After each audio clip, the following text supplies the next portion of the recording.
everyone. As some of you would know, or all of you, one of the most useful and versatile coding languages is Python. Now, Python is a very detailed and in-depth language in the sense that there's a lot of things to learn in order to use the language, and there's a lot of applications. Now, if you want to use Python either as a hobby or maybe use it in a real world career, you're going to need to start somewhere. So this video is going to introduce you to the print command, which is one of the most basic things to learn, and the following videos would introduce you to more things that you can do in Python. So with that out the way, let's begin. So depending on the language that you're using, the print command may be formatted differently, but in Python it's formatted like this. You type out print and you're going to use a brackets here. Now I'm using codeacademy.com, and once you make an account, or if I recall correctly, even if you don't, you could use the workspace, but I do believe you have to make an account.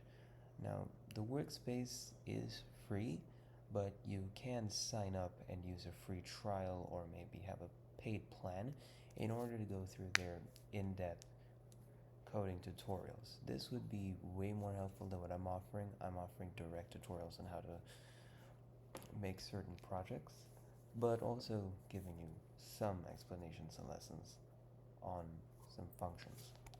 So you have the brackets here. Now, when you're printing a phrase, you want to put it in quotation marks. Let's just say I don't put it in quotation marks. You're going to get a syntax error, which means that the formatting is wrong. However, if you put it in quotation marks, and let me make the I capital there, you get the phrase, right?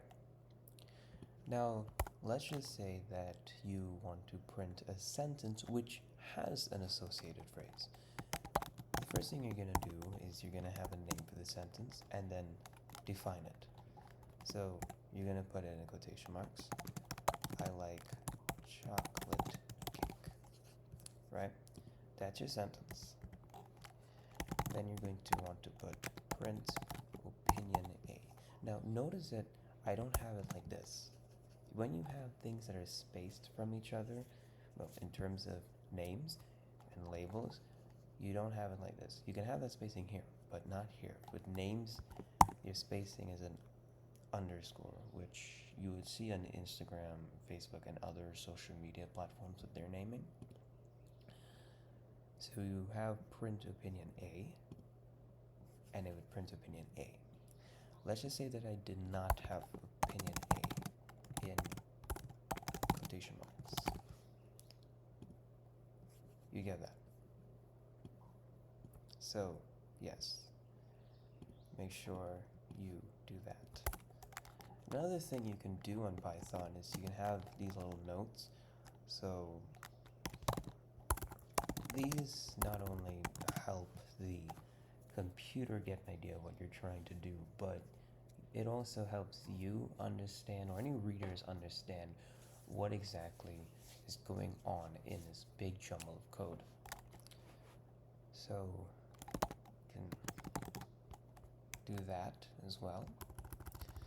Of course, if you have a certain function, you can just have it below it, or a certain command, you can have it below it, which explains this categorizes numbers as even or odd.